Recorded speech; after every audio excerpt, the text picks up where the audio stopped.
મોટા સમાચાર મળી રહ્યા છે। અંતિમ કલાકમાં મતદાન કરવા માટે કોરોના સંક્રમિતો માટે ખાસ વ્યવસ્થા કરવામાં આવી છે। મહાનગરપાલિકામાં મતદાનના અંતિમ 1 કલાકમાં કોરોના સંક્રમિત મતદારો મતદાન કરી શકશે। જી હા, સંક્રમિત દર્દીઓ મતદાન કરી શકે એટલા માટે આ વ્યવસ્થા કરવામાં આવી છે।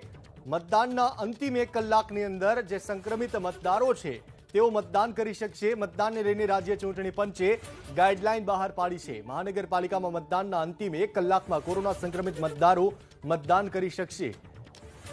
અન્ય લોકો સંક્રમિત ન થાય એટલા માટે અંતિમ કલાક છે તે કોરોના સંક્રમિતોને ફાળવવામાં આવ્યો છે। મતદાનના જે કલાકો છે તેની અંદર અંતિમ 1 કલાક કોરોના સંક્રમિતો મતદાન કરી શકે તે માટેની વ્યવસ્થા કરવામાં આવી છે। પીપીઈ કિટ પહેરીને અહીંયા મતદાન કરવા દેવામાં આવશે। દરેક કોરોના સંક્રમિત દર્દી પણ મતદાન કરી શકે તે પ્રકારની વ્યવસ્થા રાજ્ય ચૂંટણી પંચે આ વખતે કરી છે અને એટલા માટે 1 કલાકનો સમય ફાળવવામાં આવ્યો છે। દરેક કોરોના સંક્રમિત દર્દી મતદાન કરી શકશે। જિલ્લા પ્રશાસને મતદાન મથક પર પૂરતી પીપીઈ કિટ સહિતની વ્યવસ્થા કરવી પડશે। મતદાનને લઈને રાજ્ય ચૂંટણી પંચે ગાઈડલાઈન બહાર પાડી છે। અમારા સંવાદદાતા નિકુંજ જાની જોડાઈ ચૂક્યા છે। નિકુંજ, એ જણાવો કે મતદાન આવતીકાલે થવાનું છે, કોરોના સંક્રમિતો મતદાન કરી શકે તે માટે ખાસ ગાઈડલાઈન બહાર પાડવામાં આવી છે। ગાઈડલાઈનમાં બીજી કઈ કઈ વાતોનો ઉલ્લેખ છે?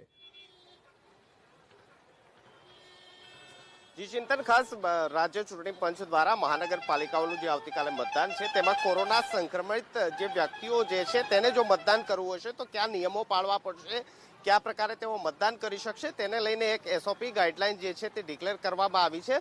મતદાનના અંતિમ કલાકે એટલે કે છેલ્લો 1 કલાક હશે ત્યારે કોરોના સંક્રમિત વ્યક્તિ જે છે તે મતદાન કરવા ઈચ્છતા હશે તો તેઓ મતદાન કરી શકશે। ખાસ તેના માટે એક અલાયદી વ્યવસ્થા કરવામાં આવશે।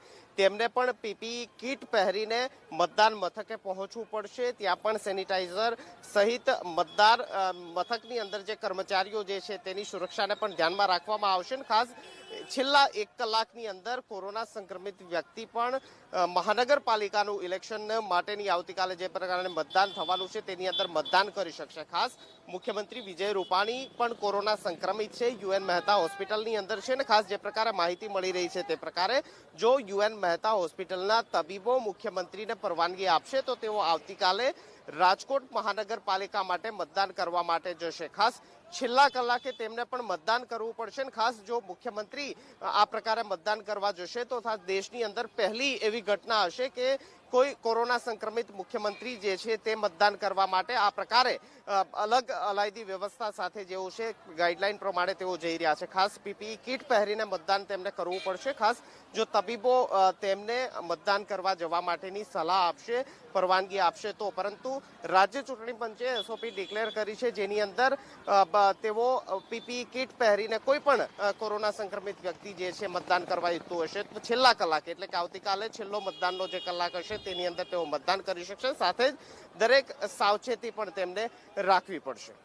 જી આભાર નિકુંજ જાણકારી આપવા માટે। તો ખાસ તકેદારીઓ રાખી અને મતદાન કરવા દેવામાં આવશે। એસઓપી જાહેર કરવામાં આવી છે। આખું મતદાન પતી જાય ત્યારે છેલ્લા 1 કલાકની અંદર કોરોના સંક્રમિત મતદારો છે તેઓ પણ પોતાના મતાધિકારનો ઉપયોગ કરી શકશે। તેમણે ખાસ પીપીઈ કિટ પહેરવી પડશે। મહત્વનું છે કે ગુજરાતના મુખ્યમંત્રી વિજય રૂપાણી પણ અત્યારે સંક્રમિત છે અને તેના કારણે તેઓ પણ મતદાન કરી શકે છે જો તેમને છૂટ આપવામાં આવશે। જો જિલ્લા પ્રશાસને મતદાન મથક પર પૂરતી પીપીઈ કિટની વ્યવસ્થા કરવી પડશે। યુએન મહેતા હોસ્પિટલ અમદાવાદમાં આવેલી છે, સિવિલની બાજુમાં, ત્યાં અત્યારે મુખ્યમંત્રીની સારવાર ચાલી રહી છે અને જો તેમને મંજૂરી આપવામાં આવશે તો તેઓ રાજકોટમાં મતદાન કરવા માટે જઈ શકે છે। અંતિમ કલાકની અંદર મતદાન કરવામાં આવશે। પીપીઈ કિટ પહેરીને જો મુખ્યમંત્રી મતદાન કરશે તો એવી પહેલી ઐતિહાસિક ઘટના બનશે જ્યારે કોરોના સંક્રમિત કોઈ મુખ્યમંત્રીએ મતદાન કર્યું હોય।